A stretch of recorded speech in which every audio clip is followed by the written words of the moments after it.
Finally आज दिन है वर्षा की डिलीवरी का। शॉकिंगली दिन के करीबन 1 बजे हॉस्पिटल वालों ने दूसरे बच्चे को भी मरा हुआ डिक्लेयर कर दिया।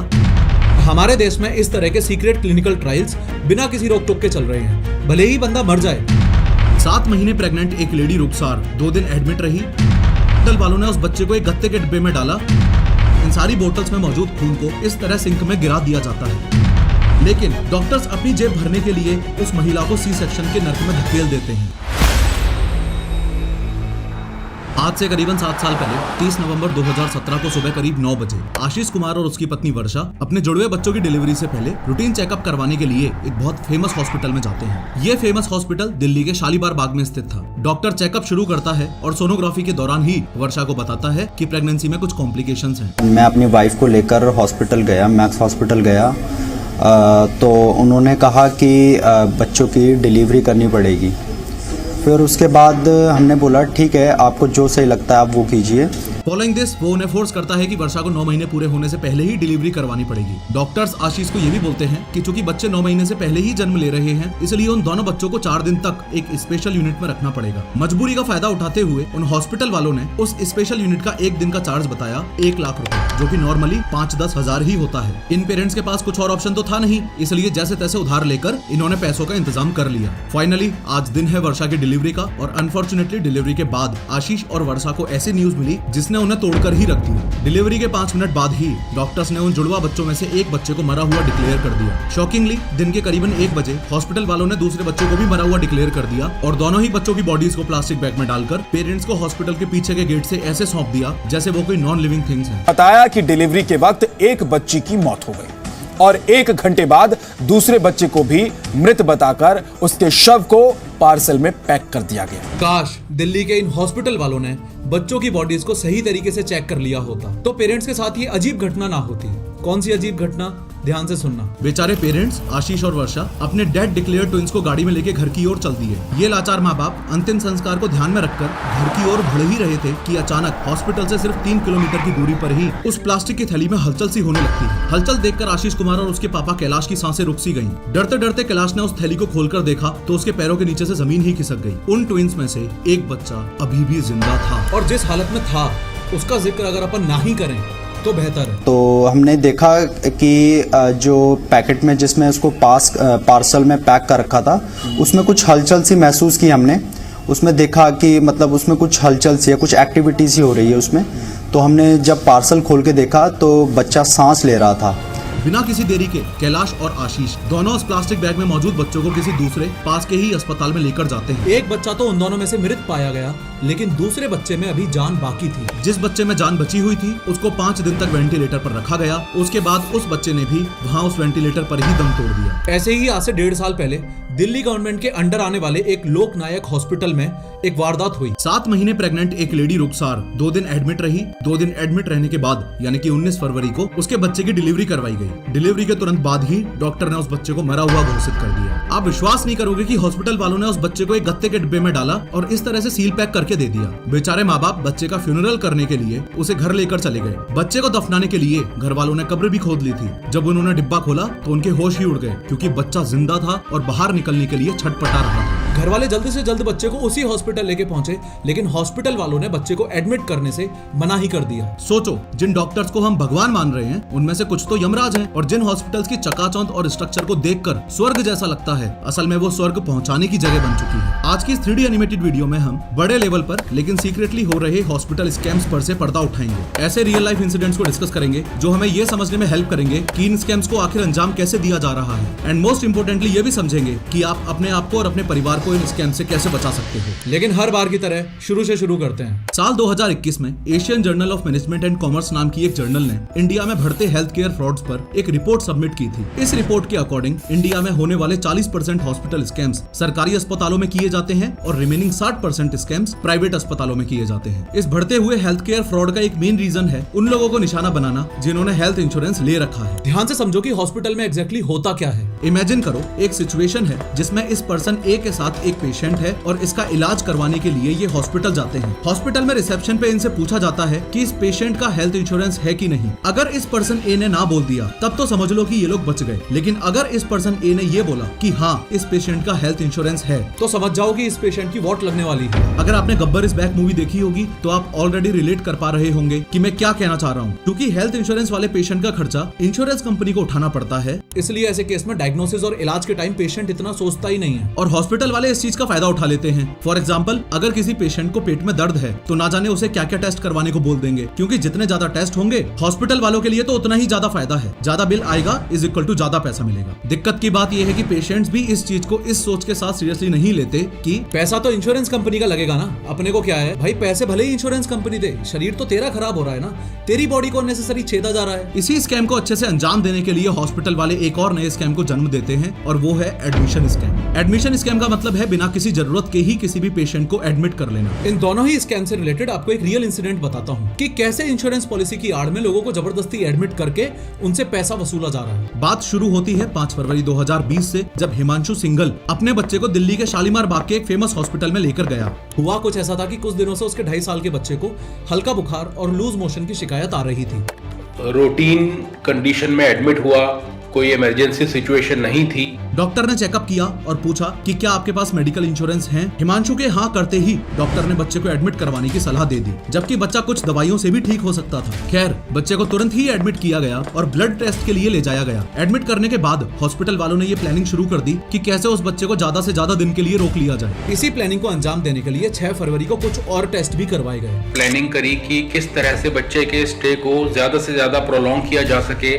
शॉकिंगली, टेस्ट करने वाले डॉक्टर ने दूर से ही बच्चे को देखकर ये बोल दिया कि बच्चे के एनल एरिया में कट्स लग रहे हैं, यानी कि फिशर्स हो रहे हैं, और बिना सोचे समझे उसे मोविकोल नाम की एक दवाई देने का ऑर्डर दे दिया। अब ये मोविकोल एक कॉन्ट्रा इंडिकेटेड दवाई है। इन्होंने एक कॉन्ट्रा इंडिकेटेड दवाई जिसका नाम मोविकोल है, जो कि लूज मोशंस को बढ़ाने के लिए यूज करी जाती है, वो प्रेस्क्राइब करी। कॉन्ट्रा इंडिकेटेड दवाई का मतलब ऐसी दवाई से होता है जो किसी एग्जिस्टिंग हेल्थ कॉम्प्लिकेशन को और ज्यादा सीवियर कर दे या फिर उसे और ज्यादा बढ़ा दे। फॉर एग्जांपल, इमेजिन करो आपको पीनट यानी कि मूंगफली से एलर्जी है और अगर कोई आपको पीनट बटर सैंडविच ही खिला दे तो वो आपके लिए जानलेवा साबित हो सकती है। यही काम मोविकोल ने उस बच्चे पर भी किया। चूंकि मोविकोल दवाई कॉन्स्टिपेशन को ठीक करने के लिए ही दी जाती है, मतलब ये कि मोविकोल भी लूज मोशंस ही क्रिएट करती है, इसलिए बच्चे की हालत और ज्यादा बिगड़ने लगी। हॉस्पिटल वाले यही नहीं रुके, उन्होंने मुंह से लेने वाली दवाई को उस बच्चे की नसों में डायरेक्टली ही उतार दिया। मेरे बच्चे को ओरल की जगह इंट्रावीनसली चढ़ा दिया, डायरेक्टली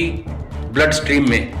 बच्चे के शरीर में पानी की इतनी कमी हो गई कि वो सीवियर शॉक स्टेज में चला गया और उसे तुरंत ही आईसीयू में शिफ्ट करना पड़ गया। कुछ ही टाइम में बच्चे का लीवर ही फेल होने लग गया। अपनी गलती छुपाने के लिए हॉस्पिटल वालों ने हिमांशु सिंघल को उसी हॉस्पिटल की एक दूसरी ब्रांच में ले जाने को कहा। साथ ही हॉस्पिटल वाले उस छोटे से बच्चे का लिवर ट्रांसप्लांट करवाने के लिए प्रेशराइज करने लगे। अनफॉर्चुनेटली, एडमिट होने के 4 दिन बाद ही वो 2.5 साल का बच्चा हॉस्पिटल वालों की लालच की वजह से मौत के घाट उतर गया। मोरोवर, इस एडमिशन स्कैम की एक ग्राउंड रियलिटी और बताता हूँ। जैसे मान लो आप हॉस्पिटल में थर्सडे के दिन एडमिट हुए। अब ध्यान से इन डेज को समझना। डॉक्टर ने आपको 3 दिन तक ऑब्जर्वेशन और ट्रीटमेंट में रहने की सलाह दी और कहा कि सैटरडे तक आप बिल्कुल ठीक हो जाओगे और उसी दिन आप घर भी जा सकते हो। लेकिन ये हॉस्पिटल वाले कोई ना कोई बहाना देकर आपको सैटरडे को डिस्चार्ज करेंगे ही नहीं, क्योंकि संडे को छुट्टी है, यानी कि संडे को हॉस्पिटल बंद होता है, जिस वजह से संडे को डिस्चार्ज प्रोसेस नहीं किया जाता। यानी कि आपको अब संडे को भी वहीं रहना पड़ेगा और मंडे के दिन आपको छुट्टी मिलेगी और ऐसे ही आराम से हॉस्पिटल का 1 दिन का पैसा भी बन जाएगा। ये तो सिर्फ एक तरीका है। हॉस्पिटल वाले सिर्फ इसी तरह से आम जनता को बेवकूफ नहीं बनाते, बल्कि इसके लिए उन्होंने how to fool a patient नाम की एक पूरी लिस्ट बना रखी है। आगे इस लिस्ट को मैं और डिटेल में एक्सप्लेन करूंगा। एक एक पॉइंट को ध्यान से सुनना और समझना, क्योंकि इन स्कैम्स से बचने का बेस्ट तरीका यही है कि इनसे आप अवेयर हो जाओ। अब ध्यान दो कि हॉस्पिटल में एंटर होने के बाद आप एक दो नहीं बल्कि टोटल 8 तरह के स्कैम्स का शिकार हो सकते हो। एक बार इस स्कैम की लिस्ट को देखो। पहला स्कैम तो था इंश्योरेंस पॉलिसी स्कैम और दूसरा था एडमिशन स्कैम। इसके अलावा तीसरा स्कैम है सिंक टेस्ट स्कैम, चौथा स्कैम है मेडिसिन स्कैम, पांचवा है ओवर प्राइसिंग स्कैम, छठा है प्रेगनेंसी स्कैम, सातवां है क्लिनिकल ट्रायल्स स्कैम और आखिरी है जबरदस्ती सर्जरी कर देने वाला scam, unnecessary surgeries scam. Insurance और एडमिशन स्कैम के बारे में तो हम डिटेल में बात कर चुके हैं।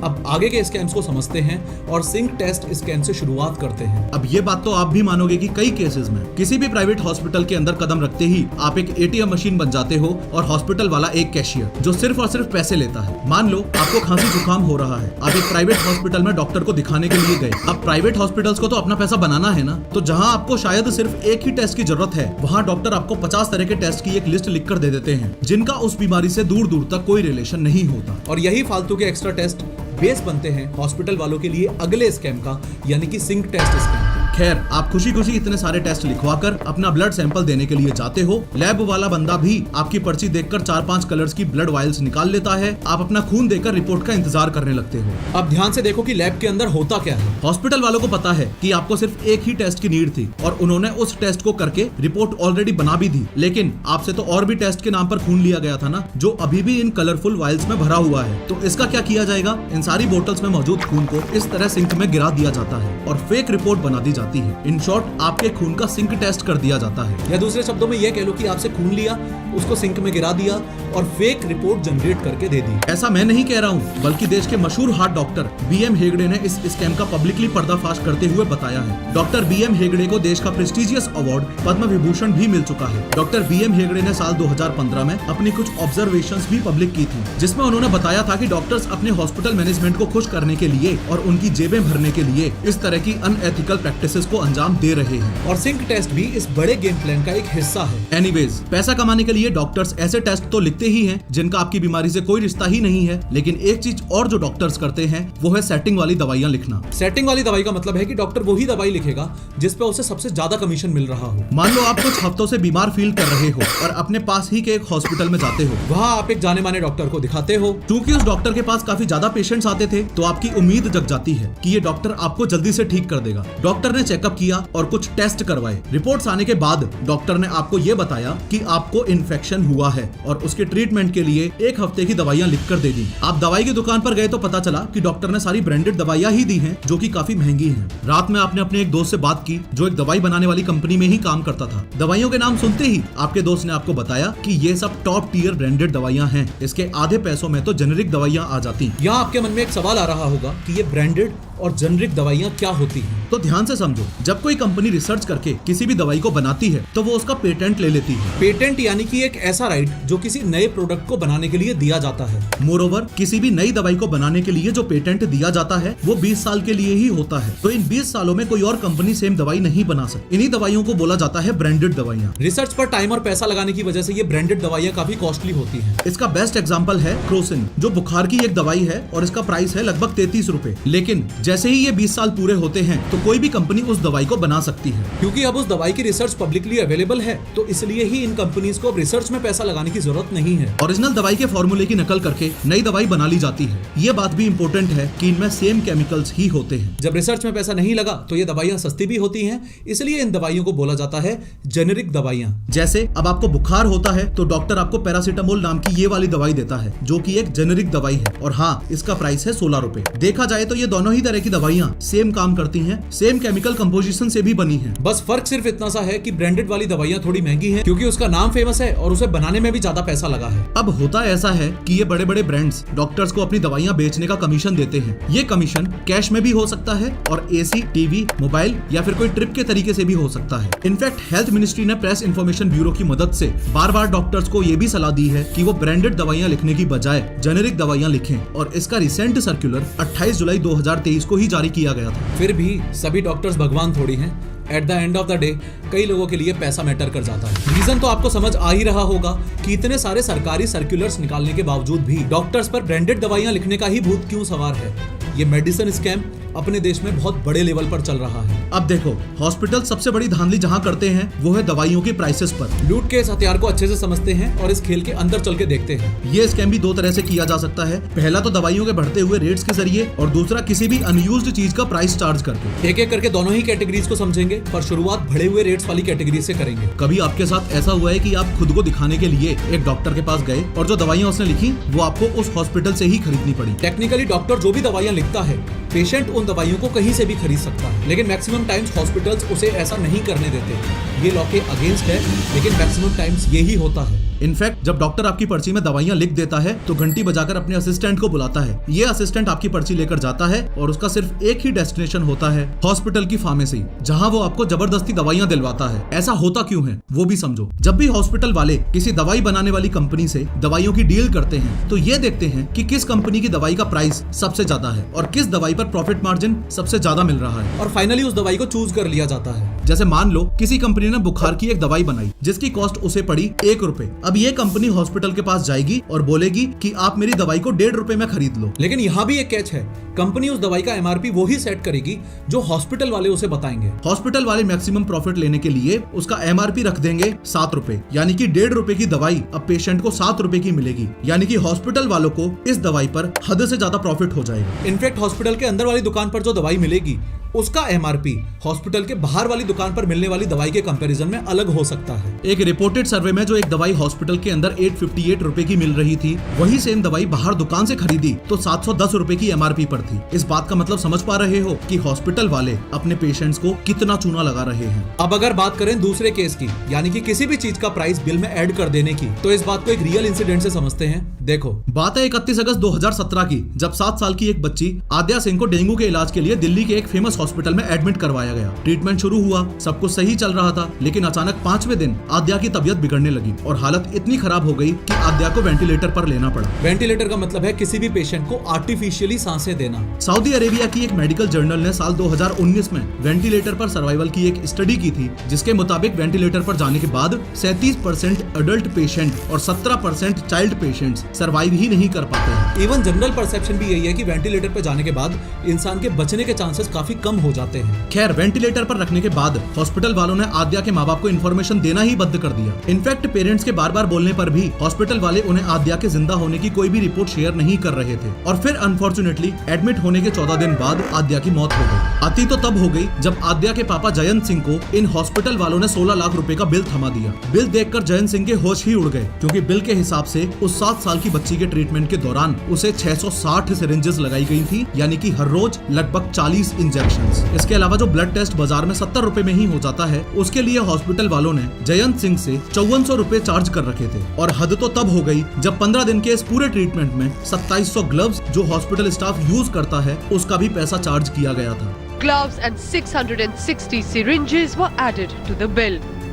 A thermometer and even the hospital gown Adya was dressed in was charged from the family. अब आप समझ पा रहे होंगे कि हॉस्पिटल वाले किस तरह से लोगों को बेवकूफ बना के अपना धंधा चला रहे हैं। देखो, होता कुछ ऐसा है कि जब भी कोई महिला हॉस्पिटल में अपनी डिलीवरी करवाने जाती है तो उस समय उस महिला के पास 2 ऑप्शंस होते हैं। पहला ऑप्शन है नॉर्मल डिलीवरी का और दूसरा ऑप्शन है सी सेक्शन या ऑपरेशन वाली डिलीवरी का। जब महिला अपने बच्चे को जन्म देती है तो उस प्रोसेस को लेबर कहा जाता है। नॉर्मल डिलीवरी के केस में प्रेग्नेंट महिला बच्चे को खुद से ही अपने वजाइना से इस तरह से पुश करके बाहर निकालती है। इस प्रोसेस में एक इंपॉर्टेंट रोल जिसका है वो है ब्रेन। देखो, ये है ब्रेन और इस ब्रेन में ये है हाइपोथैलेमस और ये है पिट्यूटरी ग्लैंड। डिलीवरी के समय ये हाइपोथैलेमस इस पिट्यूटरी ग्लैंड को ऑक्सीटोसिन नाम का एक हार्मोन रिलीज करने का सिग्नल भेजता है। सिग्नल मिलते ही पिट्यूटरी ग्लैंड ऑक्सीटोसिन रिलीज करना शुरू कर देता है। ये ऑक्सीटोसिन ब्लड से होता हुआ उस फीमेल के यूटेरस तक आता है और यूटेरस के नीचे मौजूद इस सर्विस को एक्सपेंड करने लगता है। क्योंकि ये बॉडी का नेचुरल प्रोसेस है, इसलिए ही इस पूरे प्रोसेस में 12 से 24 घंटे तक का टाइम लग सकता है। वहीं दूसरी तरफ सी सेक्शन डिलीवरी के केस में किसी कॉम्प्लिकेशन के चलते यूटेरस को काटा जाता है ताकि बच्चे को बाहर निकाला जा सके। इसके लिए यूटेरस के ऊपर इस तरह से कट लगाया जाता है। ये कट 7 लेयर्स को हटाकर बनाया जाता है। फिर डॉक्टर कुछ इस तरह से इन लेयर्स को हटाते हैं और बच्चे को सेफली बाहर निकाल लेते हैं। घाव इतना गहरा होता है कि इसे ठीक होने में भी काफी टाइम लगता है। और हाँ, यहाँ ये बात भी इम्पोर्टेंट है कि सी सेक्शन डिलीवरी के पूरे प्रोसेस में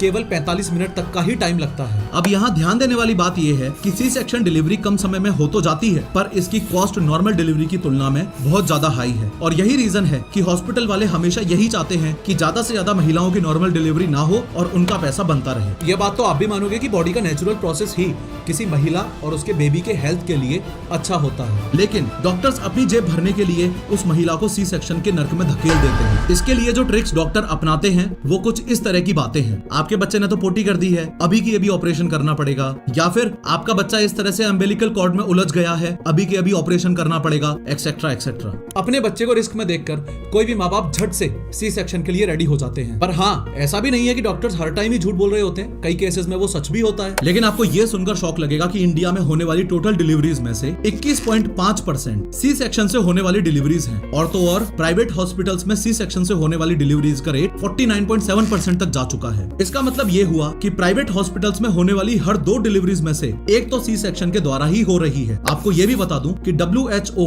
यानी कि वर्ल्ड हेल्थ ऑर्गेनाइजेशन के हिसाब से तो सी सेक्शन की आइडियल रेट 10 से 15% तक ही है, और वो भी सिर्फ कॉम्प्लिकेटेड केसेस में ही होनी चाहिए। सोच के देखो, सिर्फ अपने पैसे बनाने के लिए कितनी ही फीमेल्स की जिंदगी को रिस्क पे डाला जा रहा है। इसी से रिलेटेड एक रियल इंसिडेंट और बताता हूँ। ये है अभिलाष सिंह और ये है उनकी पत्नी साक्षी। अपने बच्चे की डिलीवरी करवाने के लिए उन्होंने अपने एरिया का बेस्ट प्राइवेट हॉस्पिटल चूज किया। डॉक्टर ने जो टेस्ट सजेस्ट किए वो सब साक्षी ने करवाए और सभी टेस्ट की रिपोर्ट्स भी एकदम सही आ रही थी। लेके गए, दिखाए, सब नॉर्मल था।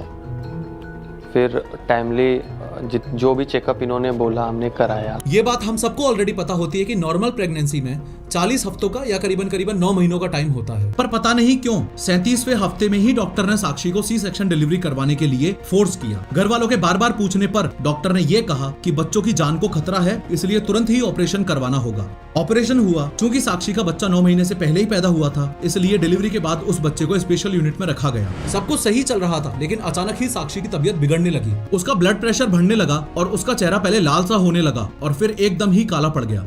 बीपी फ्लक्चुएट करने लगी, 190 चली गई और फेस पूरे रेड से ब्लैक होने लगे। वहाँ मौजूद नर्स ने इस सिचुएशन को सीरियसली तक नहीं लिया और ये कह दिया कि ये तो नॉर्मल सी बात है, ऐसा होता रहता है। मोरओवर जो डॉक्टर साक्षी को ट्रीट कर रही थी वो डिलीवरी के 30 घंटे बाद तक भी साक्षी को देखने ही नहीं आई। इन्फेक्शन इतना सीवियर होता जा रहा था कि साक्षी का पेट फूलने लगा, क्योंकि उसने ऑपरेशन के बाद भी अभी तक यूरिन तक पास नहीं किया था। यानी कि 30 घंटे से यूरिन ही नहीं किया था। 30 घंटे बाद जब डॉक्टर आई तो उसने चिल मोड में ये बोल दिया कि इसे फ्रूटी पिला दो, सब सही हो जाएगा। डॉक्टर साहब रिएक्शन के बाद 28-30 घंटे नहीं है, दोपहर में 2 बजे आके कह रही है फ्रूटी पिलाओ, हो जाएगा। बात बिगड़ने लगी तो डॉक्टर को लगा वो फंस ना जाए और इसी रीजन से साक्षी को दूसरे हॉस्पिटल में ले जाने के लिए कह दिया। बदकिस्मती से वहां पहुंचते पहुंचते साक्षी की मौत हो गई।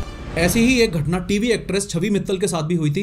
ध्यान से सुनना क्या हुआ था। छवि मित्तल ने अपने दूसरे बच्चे की डिलीवरी करवाने से पहले अपने डॉक्टर को साफ शब्दों में ये बता दिया था कि वो एक नॉर्मल डिलीवरी ही करवाना चाहती है। डॉक्टर ने उस समय तो हाँ भी कर दी थी। I will meditate during my contractions and I will do the pain management through that, but I don't want epidural, I don't want any kind of medical interference in my delivery.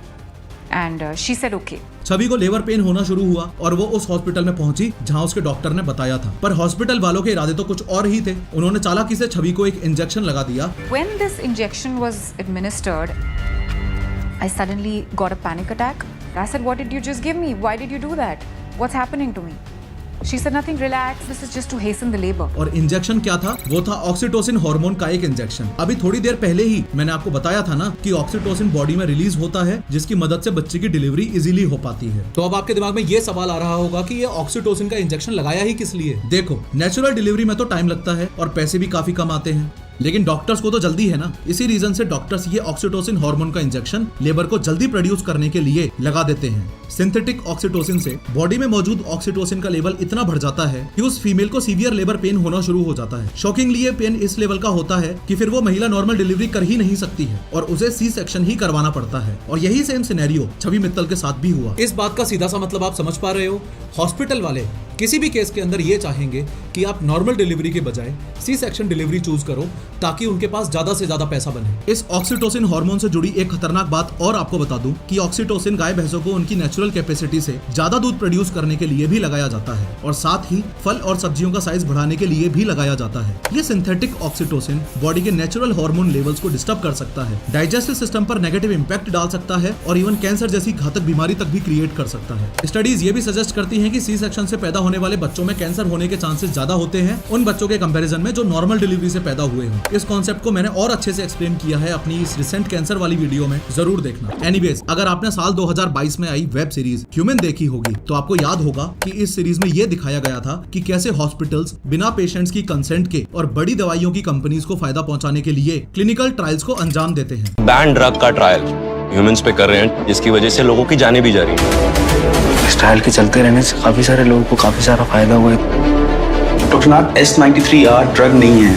Poison है। आज आसान भाषा में बोलूं तो clinical trials यानी कि कुछ ऐसे टेस्ट जो किसी नई दवाई को सेफ और इफेक्टिव प्रूव करते हैं। ये टेस्ट बताते हैं कि ये नई दवाई बिना किसी साइड इफेक्ट के लोगों की मदद कर सकती है। लेकिन यहाँ भी एक कैच है, ये टेस्ट बिना पेशेंट की परमिशन के नहीं किए जा सकते हैं। जब कोई नई दवाई मार्केट में आती है तो उससे पहले उसको लोगों पे टेस्ट किया जाता है। पर हमारे देश में इस तरह के सीक्रेट क्लिनिकल ट्रायल्स बिना किसी रोक टोक के चल रहे हैं। भले ही बंदा मर जाए लेकिन पैसा कमाने का धंधा बंद नहीं होना चाहिए। इसी सीक्रेट क्लिनिकल ट्रायल्स का एक रियल केस साल 2010 में सामने आया और इस कंट्रोवर्सी में बिल और मेलिंडा गेट्स फाउंडेशन तक का नाम आया था। इस केस को समझने से पहले एक बार शॉर्ट में फीमेल रिप्रोडक्टिव ऑर्गन को देखो ये है यूटेरस और ये है वजाइना। यूटेरस और वजाइना को कनेक्ट करने वाले इस पाथ को सर्विक्स कहते हैं। इसी सर्विक्स में एक तरह का कैंसर जन्म ले सकता है जिसे साइंटिफिक भाषा में सर्विकल कैंसर कहा जाता है। वैसे तो कैंसर का कोई इलाज नहीं है, पर इस सर्विकल लाइनिंग में होने वाले कैंसर से बचने के लिए एक वैक्सीन महिलाओं को लगाई जाती है जिसे HPV यानी कि ह्यूमन पैपिलोमा वायरस वैक्सीन कहते हैं। अब सुनो, साल 2009 में हुआ क्या था। आंध्र प्रदेश की गवर्नमेंट हॉस्टल में रहने वाली करीब 16,000 लड़कियों को ये HPV वैक्सीन लगाई गई थी। वैक्सीन लगाने में समस्या नहीं थी, समस्या थी परमिशन जिस तरह से ली थी उसमें। इसमें से मैक्सिमम लड़कियों के लिए क्लिनिकल ट्रायल के कंसेंट फॉर्म पर साइन उनके माँ बाप ने नहीं बल्कि उस हॉस्टल की वार्डन ने ही कर दिए थे। हुआ वही, इस वैक्सीन का साइड इफेक्ट आना शुरू हुआ और कुछ लड़कियों की मौत भी हो गई। इस क्लिनिकल ट्रायल का एक और रियल इंसिडेंट सुनो। ये है राजस्थान में यहाँ है चूरू डिस्ट्रिक्ट और यहाँ है जयपुर डिस्ट्रिक्ट। साल 2018 की बात। चूरू से 19 लोगों को बस में बिठाकर जयपुर लाया गया। उन्हें बताया गया था कि जयपुर में एक मेडिकल कैंप लग रहा है जिसमें उन्हें काम दिया जाएगा, कुछ पैसे दिए जाएंगे और IPL मैच की टिकट्स भी दी जाएंगी। इन सब के लालच में ये 19 लोग जयपुर आ गए। बस जाकर रुकी मालपानी हॉस्पिटल पर जहाँ सपोजिटली वो मेडिकल कैंप लगा हुआ था। रात हो चली थी, उन्होंने खाना खाया और सोने चले गए। अगली सुबह एक डॉक्टर वहाँ आता है और कहता है कि तुम सबको कुछ दवाइयाँ दी जा रही हैं, चिंता मत करो, जरा भी तकलीफ हो तो एक्सपर्ट डॉक्टर्स यहाँ मौजूद हैं। उन लोगों को 9 दिन तक लगातार गोलियां दी गईं। अब पूरा टाइम ये 19 लोग सोते ही रहते थे और दर्द में भी रहते थे। 9 दिन के बाद भी जब ये दर्द कम नहीं हुआ तब उन्होंने कंप्लेन कर दी। इस पूरे मुद्दे पर छानबीन शुरू हुई तो पता चला कि ग्लेनमार्क नाम की एक बड़ी दवाई कंपनी ने ये ट्रायल्स करवाए थे और भांडा फूटने के बाद हॉस्पिटल वालों ने इस क्लिनिकल ट्रायल से साफ इनकार ही कर दिया। खैर, अब आखिरी तरह के स्कैम यानी कि अननेसेसरी सर्जरीज को समझते हैं। साल 2023 में पब्लिश्ड थॉमसन राउटर्स फाउंडेशन की एक रिपोर्ट के हिसाब से देश में 66.8% uterus removal surgeries private hospitals में हो रही हैं और चौंकाने वाली बात यह है कि इनमें से 95% सर्जरीज अननेसेसरी हैं यानी कि जबरदस्ती ही की जा रही हैं। इसी रिपोर्ट के मुताबिक ये सर्जरीज यंग एज में और पीक रिप्रोडक्टिव एज में ही की जा रही है। इसका मतलब जब किसी महिला का शरीर सबसे ज्यादा हेल्दी स्टेट में है, हॉस्पिटल वाले उसी समय उसको जानलेवा स्टेट में फेंक रहे हैं। हालत इतनी खराब हो चुकी है कि साल 2020 में published national family health survey के हिसाब से तो देश की 15 से 49 साल की करीब 3.3% फीमेल्स के यूटरस निकाले जा चुके हैं। सिचुएशन कितनी क्रिटिकल है आप समझ पा रहे होंगे। इस फिजूल में होने वाली सर्जरी का एक और रियल इंसिडेंट सुनो। बात है साल 2010 की। उत्तर प्रदेश के बरेली में रहने वाली ये सबीहा हामिद अपने बच्चों की डिलीवरी करवाने के लिए इस डॉक्टर M खान हॉस्पिटल में एडमिट हुई। हॉस्पिटल वालों ने ये विश्वास दिलाया था कि उनके हॉस्पिटल में सबीहा को बेस्ट मेडिकल फैसिलिटीज मिलेंगी और डिलीवरी भी एकदम कंफर्टेबली होगी। एडमिट होते वक्त सबीहा की कंडीशन एकदम नॉर्मल थी। डॉक्टर ने चेकअप करने के बाद लगभग दिन के 3 बजे सी सेक्शन डिलीवरी की सलाह दी, लेकिन सबीहा की फैमिली और हस्बैंड ने इस ऑपरेशन के लिए कंसेंट नहीं दिया। सबीहा को लेबर रूम में ले जाया गया और कुछ ही सेकंड्स बाद उसे ऑपरेशन थिएटर में शिफ्ट कर दिया गया। सबीहा को कुछ इंजेक्शंस लगाए गए और वो बेहोश हो गई। उसके बाद डॉक्टर्स ने बिना कंसेंट के ही उसकी सी सेक्शन डिलीवरी कर दी। फाइनली हॉस्पिटल वाले तो अपना पैसा बनाने का दाव खेल चुके थे। खैर, डिस्चार्ज होने के बाद सबीहा को कंटिन्यू पेट में दर्द होना शुरू हो गया। जितनी बार भी सबीहा डॉक्टर के पास गई, हर बार उन्होंने सेम ही जवाब दिया कि ये दर्द ऑपरेशन की वजह से हो रहा है, ये एकदम नॉर्मल सी बात है और कुछ दिनों में ठीक हो जाएगा। दिन ब दिन दर्द बढ़ता ही जा रहा था और अलग अलग डॉक्टर्स को दिखाने के बावजूद भी कोई सॉल्यूशन नहीं मिल पा रहा था। अंत में सबीहा लखनऊ के एक हॉस्पिटल में एडमिट हुई। इन्वेस्टिगेशन के बाद पता चला कि उसके पेट में एक कॉटन का बंडल था जो उस दर्द की वजह बन रहा था। एनीवेज, फर्जी सी सेक्शन और यूटेरस रिमूवल के अलावा हार्ट में स्टेंट डालना, नी या घुटना रिप्लेसमेंट करना, कैंसर सर्जरीज करना या IVF ट्रीटमेंट करना भी मैक्सिमम केसेस में रिक्वायर्ड ही नहीं होता है। फिर भी डॉक्टर्स पैसा बनाने के लिए इन सबको अंजाम दे देते हैं। और हाँ, एक चीज और बताता हूँ, फिजूल की गई सर्जरीज के अलावा हॉस्पिटल वाले कई बार गलत सर्जरीज भी कर देते हैं। गलत यानी कि बंदा करवाने तो किसी और पार्ट का ऑपरेशन गया था पर डॉक्टर ने किसी और ही पार्ट का ऑपरेशन कर दिया। डॉक्टर्स भी लाइक, अरे ये भी निकाल देता हूँ और ला ये भी निकाल देता हूँ। इसी से रिलेटेड एक रियल इंसिडेंट सुनो। हुआ कुछ ऐसा था कि 23 जून 2023 को हरि मोहन और उसकी पत्नी अपने 2.5 साल के बच्चे को बरेली के इस डॉक्टर एम खान हॉस्पिटल में लेकर पहुंचे। बच्चे को तुतलाने की प्रॉब्लम थी, जिसका रीजन था टंग टाई। टंग टाई एक ऐसी कंडीशन है जहां एक बच्चे की जीभ इस तरह से चिपकी रहती है, जिसकी वजह से जीभ का मूवमेंट कम हो जाता है। एक बार इस जीभ को देखो और अब इस जीभ को देखो। आप देख पा रहे होंगे कि इस राइट साइड वाली जीभ और तलवे के बीच में ये जो एक्स्ट्रा फाइबर है, इसकी वजह से ही जीभ का मूवमेंट रुक जाता है। नॉर्मली हम लोगों में ये एक्स्ट्रा फाइबर नहीं होता है। इस एक्स्ट्रा फाइबर की वजह से ही बच्चा सही से नहीं बोल पाता है और तुतलाने लगता है। इसको ठीक करने के लिए एक छोटा सा ऑपरेशन करना होता है, जिसमें डॉक्टर इस एक्स्ट्रा फाइबर को कैंची से इस तरह से काट देता है। तो प्रॉब्लम तुतलाने की थी,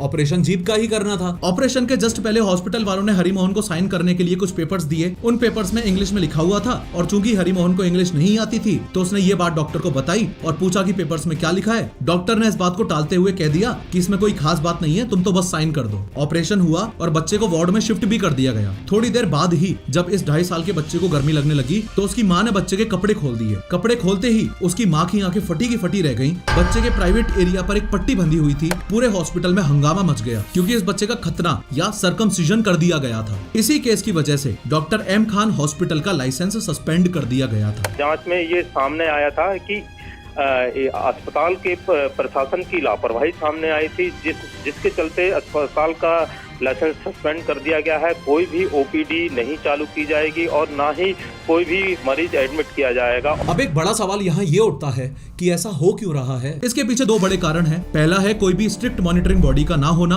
और दूसरा है लोगों में अवेयरनेस ना होना। एक एक करके दोनों रीजंस को समझेंगे, लेकिन शुरुआत सबसे पहले स्ट्रिक्ट मॉनिटरिंग बॉडी वाले से करते हैं। देखो, ये है मेडिकल काउंसिल ऑफ इंडिया, जो कि इंडिया में टॉप मेडिकल बॉडी है और इसका काम है मेडिकल एजुकेशन और मेडिकल प्रोफेशनल्स यानी कि मेडिकल फील्ड से जुड़े लोगों के एथिकल बिहेवियर पर नजर रखना। लेकिन ये बॉडी अपनी ड्यूटीज को सही तरीके से निभाने में काफी हद तक फेल है। साल 2016 में मेडिकल काउंसिल ऑफ इंडिया के वर्किंग मैकेनिज्म यानी कि काम करने के तरीके को रिव्यू करने के लिए सरकार ने कमेटी बनाई थी। उस कमेटी ने ये क्लियरली बताया था कि medical council of India official काम को भूलकर बस मेडिकल कॉलेजेस को लाइसेंस देने का काम ही करती रहती है। इनफैक्ट मेडिकल एथिक्स को तो पूरी तरह से इग्नोर किया जा रहा है। मोरओवर इंडिया में लोग क्वैक्स यानी कि झोला छाप डॉक्टर्स पर काफी विश्वास करते हैं और छोटी मोटी बीमारियों में तो ऐसे ही डॉक्टर्स के पास जाना पसंद करते हैं। आगे बढ़ने से पहले इस झोला छाप वाले कॉन्सेप्ट को एक रियल इंसिडेंट की मदद से समझो। उत्तर प्रदेश के अन्नाव जिले में एक चौंका देने वाला वाकया सामने आया जब 33 लोग एक साथ HIV पॉजिटिव पाए गए और रीजन था एक झोला छाप डॉक्टर। ये जो डॉक्टर आपको साइकिल पर घूमता हुआ दिखाई दे रहा है, ये है राजेश यादव। राजेश इसी तरह घूमते हुए लोगों का इलाज करने का दावा करता है और अपने इस इलाज को जादुई इलाज भी कहता है। इस जादुई इलाज में शामिल हैं ये 3 पुड़िया और 1 इंजेक्शन। ये बताओ छोटू, तुम कब गए रहे उस डॉक्टर के पास, कब गए थे? 1 साल हुआ है। तो तुमको कोई इंजेक्शन लगाया गया था? हाँ, इंजेक्शन लगाया था, दवा भी दी थी 3 खुराक। और इस जादुई इलाज की सबसे खतरनाक बात यह है कि ये डॉक्टर इस इंजेक्शन में इस्तेमाल होने वाली सिरिंजेस को पानी से धोता है और अपने पेशेंट्स को लगा देता है। आई होप ये बात हम सबको ही पता है कि एक ही सिरिंज को बार बार यूज नहीं करना होता है, पर शायद इस डॉक्टर ने ये सोचा कि सिरिंज भी कपड़े जैसी ही होती है, बस धो लो और फिर से पहन लो। इस बंदे ने सभी लोगों को एक ही सिरिंज से इंजेक्शन लगाया, जिसकी वजह से लगभग 33 लोगों को HIV एड्स जैसी खतरनाक बीमारी हो गई। What has that meant? That 33 people, including a boy as young as 13, now have HIV because he allegedly injected many people using the same infected syringe. बात जब अवेयरनेस की हो ही रही है तो आपने ये भी नोट किया होगा कि बहुत सारे फार्मासिस्ट यानी कि केमिस्ट भी इस तरह से झोला छाप डॉक्टर वाला काम करते हैं। क्योंकि लोगों में इतनी अवेयरनेस नहीं है, इसलिए डॉक्टर को दिखाने की बजाय वो इन केमिस्ट से ही दवाइयां लेना प्रेफर करते हैं। Even medical council of India के रूल्स के हिसाब से तो एक केमिस्ट ना तो कोई दवाई प्रिस्क्राइब कर सकता है और ना ही प्रैक्टिस कर सकता है, यानी कि एक डॉक्टर वाला काम नहीं कर सकता। फिर भी हमारे देश में ये धंधा खुलेआम चल रहा है। दिल्ली में 2 साल की एक बच्ची मुस्कान बुखार और जुकाम की वजह से बीमार है। मुस्कान के माँ बाप पास ही की एक मेडिकल शॉप पर लोकल डॉक्टर का पता पूछने के लिए गए और तभी वो केमिस्ट अपनी चौड़ में उन्हें ये बोलता है कि ऐसी छोटी मोटी बीमारी में डॉक्टर के पास जाना ही क्यों है, मैं हूं ना, और झट से एक इंजेक्शन बच्ची को लगा दिया। करीब 10 मिनट बाद ही वो बच्ची एकदम ठंडी पड़ गई और बेहोश हो गई। तुरंत ही पेरेंट्स उसे हॉस्पिटल लेके गए, जहां उस बच्ची को मृत घोषित कर दिया गया। इन सभी हॉस्पिटल स्कैम से बचने के लिए एक चीज जो आप कर सकते हो वो ये कि हॉस्पिटल में जब भी आपसे मेडिकल इंश्योरेंस के बारे में पूछा जाए तो एक बार के लिए तो मना कर दो। आपके पास मेडिकल इंश्योरेंस हो तब भी आप मना कर दो। जब तक आपका सही से डायग्नोसिस डायग्नोसिस ना हो जाए तब तक आपको ये नहीं बताना है कि आपके पास मेडिकल इंश्योरेंस है। ये बात तो आप ऑलरेडी समझ चुके होंगे कि डायग्नोसिस भी आजकल इस बात पर डिपेंड करता है कि किस बंदे से कितना पैसा निकालना है। जिन केसेस में इमरजेंसी नहीं है उन केसेस में आप 3 से 4 जगहों से डायग्नोस करवाओ ताकि सही बीमारी का पता लगाया जा सके। एक चीज और जो आप कर सकते हो वो ये कि किसी डॉक्टर को अपनी जान पहचान में रखो ताकि वो आपको सही से गाइड कर सके और आप इस तरह के स्कैम के दलदल में फंसने से बच सकते हो। इसके अलावा ओवरचार्जिंग वाली प्रॉब्लम से बचने के लिए हमेशा हॉस्पिटल वालों से अपना आइटमाइज्ड बिल मांगो। आइटमाइज्ड बिल में आपको हर उस चीज की डिटेल मिल जाएगी जिसके लिए आपसे पैसे लिए गए हैं, जैसे डॉक्टर्स की फीस, टेस्ट चार्जेस, दवाइयां और ट्रीटमेंट्स। हर आइटम का अपना एक कोड होता है जो आपको ये बताता है कि आपने कौन सी सर्विसेज ली हैं और उन सर्विसेज के लिए आपसे कितना पैसा लिया गया है। कई बार आपके हॉस्पिटल बेड टेबल के अंदर कुछ दवाइयां और सामान होता है, जनरली वो लॉक्ड भी होता है, लेकिन फिर भी हॉस्पिटल वाले उसका पैसा आपके बिल में जोड़ देते हैं। मतलब आपने यूज भी नहीं किया, वो सामान आपका है भी नहीं, फिर भी आपको उसके लिए पे करने के लिए बोला जाता है। कोई ना, अगर ऐसा कुछ हॉस्पिटल वाले करते हैं तो ऑब्जेक्शन करो, उस आइटम को अपने बिल से हटवाओ, हक है आपका। खैर, मैं इस बात से पूरी तरह एग्री करता हूँ कि मैक्सिमम डॉक्टर्स स्कैमर नहीं हैं, लेकिन जो स्कैमर्स हैं उन अनएथिकल डॉक्टर्स की वजह से ही पूरी डॉक्टर कम्युनिटी का नाम खराब हो रहा है। डॉक्टर्स को अपनी मॉरल रिस्पॉन्सिबिलिटी को समझना होगा और बिना किसी लालच के पेशेंट्स का इलाज करना होगा, क्योंकि जिस प्रोफेशन को दुनिया का सबसे नोबल प्रोफेशन माना जाता है, अपने फाइनेंशियल प्रॉफिट के लिए उस पर्टिकुलर प्रोफेशन पर धब्बे लगना सही नहीं है। And the most important part, इन सभी हॉस्पिटल स्कैम से बचने के लिए आपको डॉक्टर नहीं बनना है, बस स्मार्ट बनना है। खैर, इस वीडियो में मैंने बताया है कि कैंसर होने से आप अपने आप को कैसे बचा सकते हो। क्लिक करो और जरूर देखो।